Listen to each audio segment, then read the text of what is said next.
नमस्कार, आप देख रहे हैं जोहार झारखंड। आपके साथ मैं हूं शिप्रा झा। पश्चिमी सिंहभूम के कोल्हान जंगल में सर्च ऑपरेशन के दौरान सुरक्षा बलों को बड़ी सफलता मिली है। दरअसल पश्चिमी सिंहभूम पुलिस और सीआरपीएफ जवान टोंटो के तुम्बा हाका और रेंगड़ा हाथों में सर्च ऑपरेशन पर निकले थे। तभी जंगल इलाके से 5 किलोग्राम के 3 आईडी बम बरामद किए गए। इन बमों को सुरक्षा बलों को नुकसान पहुंचाने के लिए प्लांट किया गया था, पर सुरक्षा बलों ने नक्सली साजिश को नाकाम कर दिया है। साथ ही आईडी बम को डिफ्यूज भी कर दिया। इस इलाके में अभी भी कई बड़े नक्सली नेता छिपे हुए हैं, जिनकी तलाश में लगातार सुरक्षा बल ऑपरेशन चला रहा है।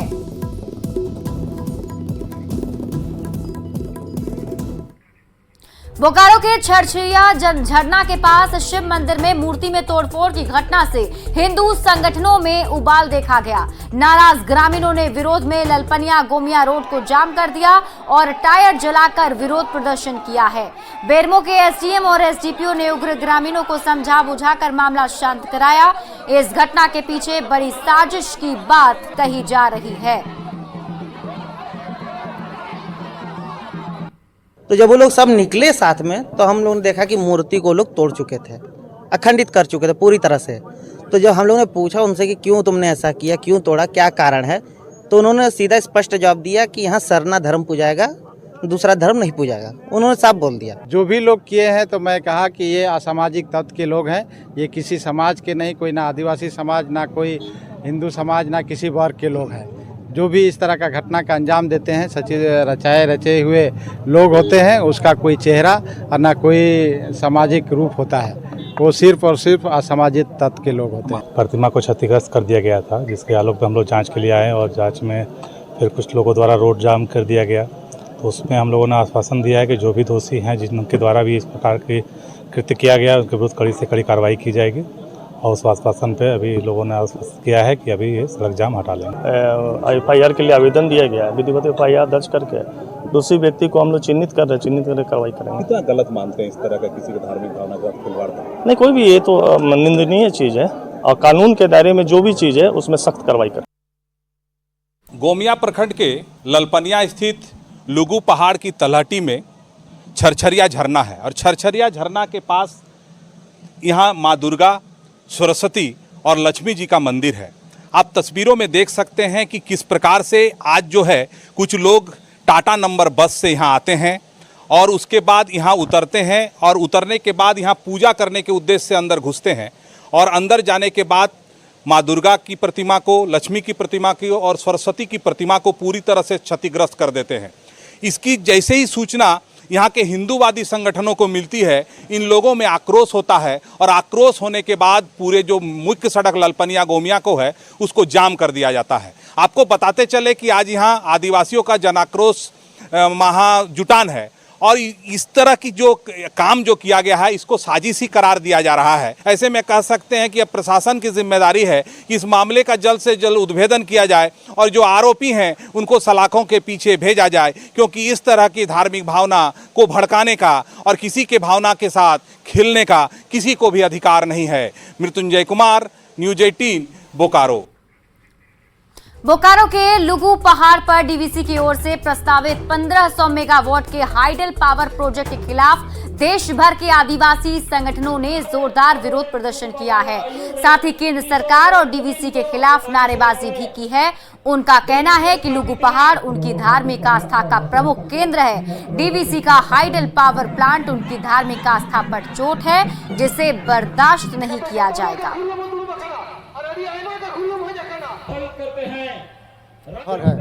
धार्मिक धरोहर में स्थापित करने का मतलब है हम आदिवासी संथाल जातियों के क्षति में ठेस पहुंचेगा। हमारा धर्म पर, आस्था पर बहुत बड़ा ठेस पहुंचेगा, इसलिए उस ठेस को हम लोग बर्दाश्त नहीं करेंगे। ये जो लुगु पहाड़ है, लुगु पहाड़ हमारा आदिवासियों का आदिकाल से धार्मिक आस्था का सर्वश्रेष्ठ केंद्र है। यहाँ पर हम लोग किसी प्रकार का योजना परियोजना यहाँ उतरने नहीं देंगे और एक धार्मिक आस्था को बचाने के लिए केंद्र सरकार, राज्य सरकार उचित पहल करे। झारखंड प्रदेश कांग्रेस अध्यक्ष राजेश ठाकुर ने सिंहभूम के कांग्रेस सांसद गीता कोड़ा के बीजेपी में जाने की खबर को अफवाह करार दिया है। दरअसल रांची में हुई कांग्रेस की सांगठनिक बैठक से गीता कोड़ा नदारद रहीं। इस पर प्रदेश अध्यक्ष ने गीता कोड़ा का बचाव किया और कहा कि वो प्रदेश में ज्यादा समय दे रही हैं। कांग्रेस नेता केशव महतो कमलेश उनका काम संभाल रहे हैं। और जिस तरह से वो सांसद चुन करके जीत के आई थी एकमात्र हमारे पूरे प्रदेश में, तो लड़ाई लंबी है और उनको पूरे क्षेत्र में बने भी रहना है और जिस तरह की अफवाहें फैलाई जा रही है उससे भी मुकाबला करना है। तो ऐसे में वो आज नहीं आई थी, उन्होंने कल ही बताया था कि मैंने उनके जिला अध्यक्ष वगैरह सभी लोग आए थे, सभी लोगों ने अपनी रिपोर्ट जमा कर दी।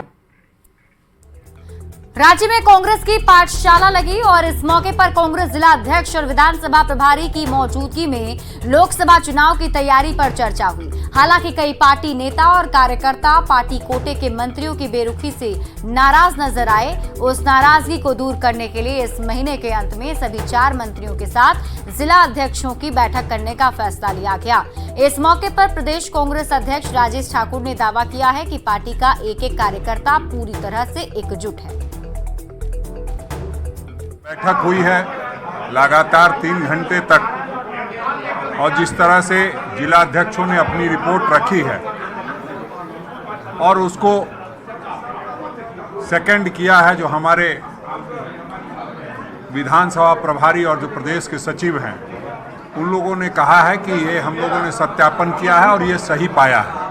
हमारे कार्यकारी अध्यक्ष आदरणीय जलेसर महतो जी, शाहजादा अनवर जी, बंधु तिर्की जी, सब लोग साथ बैठे थे और विधायक दल के नेता आलमगीर आलम साहब, सब लोगों ने संतोष जाहिर। पूर्वी सिंहभूम जिला कांग्रेस के पूर्व अध्यक्ष विजय खान ने पार्टी आलाकमान से जमशेदपुर से लोकसभा चुनाव का टिकट मांगा है। उन्होंने जमशेदपुर में स्वास्थ्य मंत्री बन्ना गुप्ता से मुलाकात की, साथ ही जमशेदपुर से चुनाव लड़ने का दावा भी किया।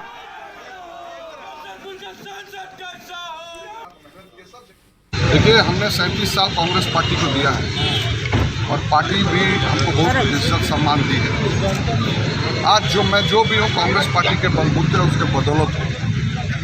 हमने NSY, यूथ कांग्रेस, इंटर और 9 साल लगभग कांग्रेस की जिला अध्यक्ष किया है, अभी प्रदेश में महासचिव।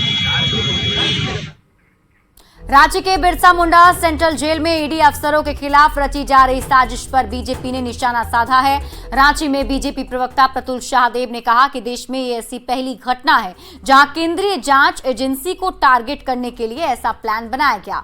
नक्सलियों से लेकर गैंगस्टर तक को मोहरा बनाने की साजिश रची गई, पर ईडी ने इस साजिश का समय रहते पर्दाफाश कर दिया।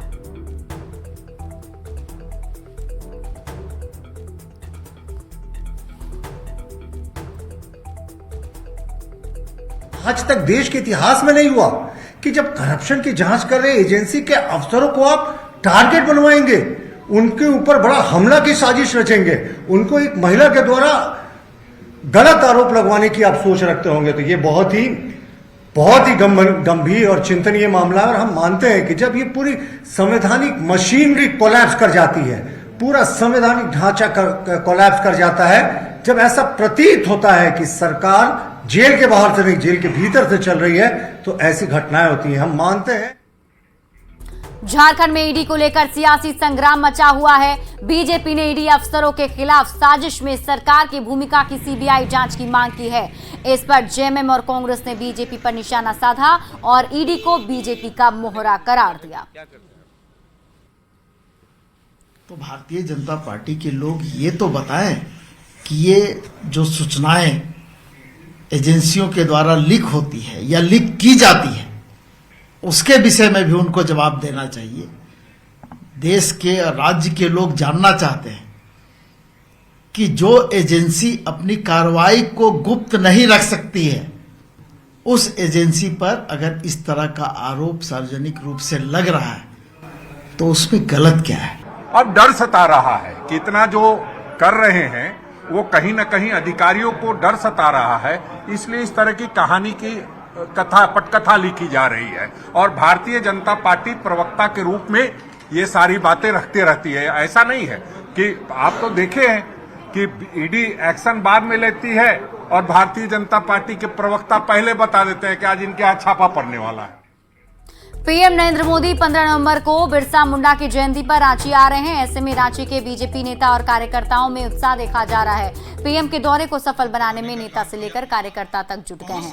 बीजेपी सांसद आदित्य साहू ने जनसंपर्क अभियान चलाया है। साथ ही पीएम के दौरे में जन भागीदारी बढ़ाने के लिए जिला से लेकर बूथ स्तर तक के पार्टी पदाधिकारियों को टास्क भी दिया गया है। एक बार देवघर का बिरसा मुंडा जी की जयंती के अवसर पर उनके गांव में उनके प्रतिमा पर श्रद्धा सुमन अर्पित करने के लिए आ रहे हैं। ये हम सबों का सौभाग्य का विषय है। मुझे लगता है पहली बार देश आज़ाद होने के बाद, आज़ादी के बाद, कोई प्रधानमंत्री जी उनकी जयंती के अवसर पर आकर के ऐसे महापुरुष को श्रद्धांजलि अर्पित करने का काम करेंगे। ऐसी परिस्थिति में स्वाभाविक है कि भारतीय जनता पार्टी के कार्यकर्ता और आम लोगों में एक उत्साह का संचार हुआ है और उनकी बातों को सुनने के लिए आम जनों के सैलाब खूंटी के मैदान में उभरने का काम करेगा, उनकी बातों को सुनने का काम करेगा। रांची में खलारी पिपरवार के सीमावर्ती टेढ़ी पुल से के पास अपराधियों ने सीसीएल के ओवरमैन राम विजय सिंह की चाकू मारकर हत्या कर दी। बाइक पर सवार 2 अपराधी ने सनसनीखेज वारदात को अंजाम दिया है। बिहार के औरंगाबाद के मूल निवासी राम विजय सिंह बसंत बिहार कॉलोनी में रहते थे। वो अवैध रूप से कब्जा की गई जमीन दबंगों से छुड़ाने की कोशिश कर रहे थे। इसी विवाद में हत्या की आशंका जताई जा रही है। रांची के एसएसपी चंदन सिन्हा ने हत्यारों की जल्द गिरफ्तारी का दावा किया है। वो अपने कार्यालय जा रहा था। बीच में 200-300 मीटर का पैच रांची जिले में पड़ता है। घटना जहाँ घटी वो रांची जिले में पड़ता है। उसे गोली मारा अपराधियों ने, उसकी मृत्यु हो गई है सूचना अनुसार। और अभी तक जो प्रिलिमिनरी इन्वेस्टिगेशन हुआ है उसका नेटिव प्लेस औरंगाबाद है, वहाँ पर भी कोई डिस्प्यूट था। बाकी हम लोग अनुसंधान।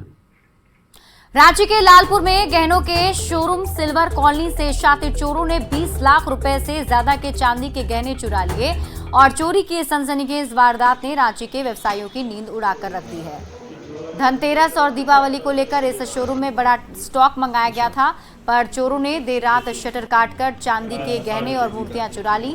इस दुकान में लगे सीसीटीवी कैमरे में कई चोरों की तस्वीर कैद हो गई, जिसमें कुछ अपराधियों को चांदी के गहनों से भरे झोले लेकर भागते हुए देखा जा रहा है। एसएसपी चंदन सिन्हा ने ट्रैफिक एसपी कुमार गौरव के नेतृत्व में एसआईटी का गठन किया है, जो सीसीटीवी फुटेज के जरिए चोरों की तलाश कर रही है। जो है वो टूटा हुआ है, ताला वहाँ पर नहीं था। इमीडिएट इसकी जानकारी ऑनर को दी गई। ऑनर ने बोला चेक करिए क्या है नहीं है सामान अंदर में। हम लोग ने जब शटर ओपन किया तो दिखा कि पार्सली सामान है, पार्सली सामान मिसिंग है। एक चांदी का सिक्का शटर गेट के सामने ही हम लोगों को मिला, तो हम लोगों को पहले आभास था, बाद में हम लोग भी कंफर्म हो गए कि चोरी ही लगता है हुआ है। अंदर आने के बाद जब हम लोगों ने पूरा मुआयना किया स्टोर का, तो कुछ सामान हम लोगों को जगह पे नहीं मिला। हम लोग इसमें काम दर्ज करके अनुसंधान आरम्भ कर रहे हैं और एक एसआईटी का गठन किया गया है, जिसमें ट्रैफिक एसपी को हेड बनाया गया है और उसके मेंबर सीजेडी एसपी, थाना प्रभारी लालपुर और टेक्निकल शेल के सदस्य हैं। और हम पुलिस को बिल्कुल प्राथमिकता के आधार पर इन्वेस्टिगेशन आरम्भ कर दिए हैं। इसमें शायद सीसीटीवी वगैरह में भी दिखे हैं चोर सर? वो अभी सारा सीसीटीवी का फुटेज खंगाला जा रहा है। इसके अलावा हमारा जो ट्रैकर डॉग है और फिंगरप्रिंट एक्सपर्ट है, उन्हें भी भेजा गया है। रांची के खेल प्रेमियों के बीच क्रिकेट और हॉकी की दीवानगी सिर चढ़कर बोल रही है।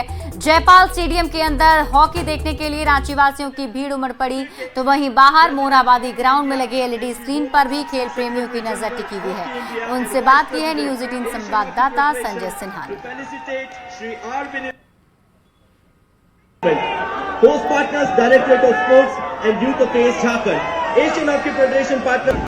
राजधानी रांची के मरांग गोम के जयपाल सिंह स्टेडियम के अंदर हॉकी को लेकर जहां रवानगी है, तो स्टेडियम के बाहर दीवानगी है। विराट ने 49वां शतक भी पूरा कर लिया है। देखिए आज विराट कोहली का बर्थडे भी था, तो काफी अच्छा लग रहा है शतक पूरा किए, तो हम लोग को काफी ज्यादा खुशी है इस पर। हॉकी को लेकर भी है यहाँ पर राजधानी रांची के मोरहाबादी मैदान में, जहाँ एलईडी स्क्रीन लगाए गए हैं। एलईडी स्क्रीन पर जिन लोगों को स्टेडियम के अंदर प्रवेश नहीं मिला, वैसे तमाम लोग, हजारों लोग यहाँ स्टेडियम के अंदर मौजूद हैं और हॉकी के मैच का आनंद ले रहे हैं। क्या प्रयास हुआ? बहुत प्रयास किए, 4-4 घंटा लाइन में लगे, लेकिन कभी कभी आगे जाके गेट के पास फिर वापस आ गए हैं। फिर भी लेकिन कोई बात नहीं, जोश उतना ही भरा हुआ है। अभी भी स्क्रीन पे भी देखेंगे तो कोई दिक्कत नहीं है यार। बात है, देखिए ये इंडिया जीतना चाहिए। कैसा लग रहा है, आनंद लग रहा है? बहुत बढ़िया लग रहा है, मजा आ रहा है। विराट कोहली का 49वां शतक और आज जापान पर भारत जो जीत होने वाली है, क्या कहेंगे? बहुत बढ़िया और बहुत खुशी की बात है कि हमारा विराट कोहली उधर शतक लगाए, 49वें शतक, और हमारा हॉकी, वुमेन्स हॉकी का आज फाइनल में है और जीतने का पूरी उम्मीद है। यहाँ हॉकी में भी आज ट्रॉफी उठने वाली है। जी हाँ। तो क्या कहेंगे, भारतीय टीम को कैसे चीयर करेंगे? कैसे उनको मतलब यानी शुभकामना देंगे? हाँ, शुभकामना देंगे कि वो अच्छा से खेले और भारत का नाम रोशन करे। देख रहे हैं कि यहाँ पर चारों तरफ मोरहाबादी मैदान में रौनक है और ये रौनक बता रही है कि राजधानी रांची में खेल को लेकर किस तरह दीवानगी है। जाहिर है कि आज जिस तरीके से खेल को लेकर अप्रिसिएशन मिल रहा है, खेल प्रेमी लगातार टीम को एक तरीके से शुभकामना दे रहे हैं। दोनों में ही जीत पक्की लग रही है, चाहे बात क्रिकेट की हो या फिर हॉकी की। कैमरामैन प्रभाकर के साथ संजय कुमार सिन्हा, न्यूज 18 रांची। चतरा सदर अस्पताल के मेडोल लैब में लिया गया मरीजों का ब्लड सैंपल गायब हो गया है। दरअसल मेडोल लैब की ओर से 120 मरीजों का सैंपल जांच के लिए बस से रांची भेजा गया था, पर बस के ड्राइवर ने उस सैंपल को गुम कर दिया। जब मरीज ब्लड रिपोर्ट लेने के लिए मेडोल के लैब में पहुंचे तो उन्हें जांच की रिपोर्ट नहीं दी गई। इस घटना से मरीजों में नाराजगी देखी जा रही है।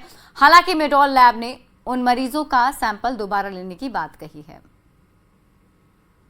ब्लड दिए हम लोगों ने, उसके बाद टाइम मिला कि आज का डेट में कि सैटरडे को आना है, 11 बजे के बाद आपको मिल जाएगा रिपोर्ट। उसके आधार पर हम लोग आए हैं। यहाँ आने के बाद पता चला कि हम लोग का ब्लड जो है जो जहाँ लैब में जाना चाहिए था अभी तक वहाँ पहुँचा नहीं। और जब बोलने के बाद मतलब उन लोगों ने गलती को भी महसूस नहीं कर पा रहा था कि हमसे गलती हुई है। तो सूचना ये मिला कि हाँ जो सैंपल ये बस से भेजे थे वो कहीं दूसरे जगह पे उतर गया। मैंने आके ये पूछा कि ये जो आपने सैंपल भेजा वो कहाँ गया, इसका कुछ अता पता आपने किया? तो नहीं, बस वाला नया था, ड्राइवर नया था, ऐसी अनियमितता का बताते हुए और ये लोग अपना पल्ला झाड़ रहे। मेरा ये कहना है कि ये जो अभी डेंगू का बीमारी चल रहा है, प्लेटलेट घट रहा है, एक दिन में 20-20 हज़ार 10 हज़ार प्लेटलेट घट रहा है, ऐसी अनियमितता के जो व्रत रहे ये लोग। आरोप नहीं है, बस से हम लोग सैंपल रांची भेजते हैं। रांची जाने के दौरान बस वाला किसी और को सैंपल दे दिया है गलती मिस्टेक से, जिसके कारण रिपोर्ट नहीं मिल पाया आज। और रीसैंपल किया जा रहा है, जो उसका रीसैंपल लिया जाएगा, उसके बाद उसको। हजारीबाग के 44 मरीज ने सरकार पर असाध्य रोग फंड का लेट भुगतान करने का आरोप लगाया। साथ ही ये भी आरोप लगाया कि राज्य के बाहर सूचीबद्ध अस्पताल में गंभीर बीमारी से पीड़ित कई मरीज का इलाज नहीं हो पा रहा है। नई प्रक्रिया शुरू हुई है तो इसमें थोड़ा सा समय लगता है, लेकिन इस समय से रोगियों की समस्या बढ़ रही है, परेशानी होगी।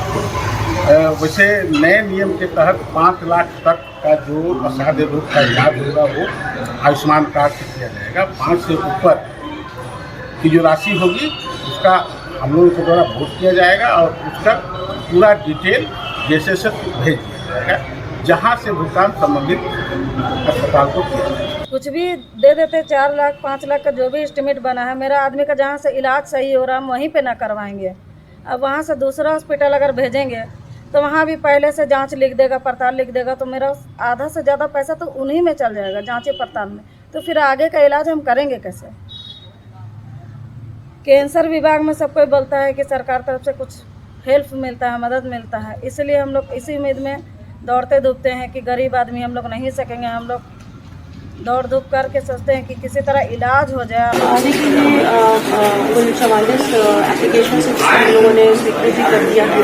फंड की कुछ कमी थी तो इसके लिए हम लोगों ने राज्य सरकार और स्वास्थ्य विभाग से भी पत्राचार किया है, बात भी की है। तो हम लोग कोशिश करें कि जल्द से जल्द वो पैसा हमें मिल जाए ताकि हम लोग गढ़वा के सरकारी स्कूल में पढ़ रहे 1.5 लाख बच्चों के खाते में अब तक ड्रेस की रकम नहीं आई है।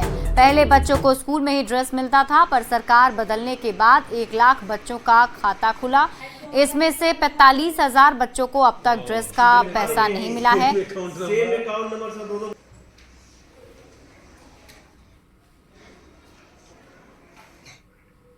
जामताड़ा में लगभग 7 साल के लंबे अंतराल के बाद बालू घाटों की बंदोबस्ती का रास्ता साफ हो गया है। 15 बालू घाटों के लिए ऑनलाइन निविदा मांगी गई है। बंदोबस्ती को लेकर तमाम अड़चनों को विभागीय स्तर से दूर कर घाट बंदोबस्ती की प्रक्रिया शुरू कर दी गई। जामताड़ा में कैटेगरी ए और कैटेगरी बी के कुल 15 बालू घाटों के बंदोबस्ती के लिए ऑनलाइन निविदा मांगी गई है। विभाग की ओर से इसे जिम्स पोर्टल पर अपलोड कर दिया गया है। इन 7 सालों में बालू घाटों की बंदोबस्ती नहीं होने की वजह से सरकार को करोड़ों रुपए राजस्व का नुकसान हुआ। वहीं इसमें सबसे अधिक परेशानी सरकारी काम करने वाले संवेदकों को हुई है।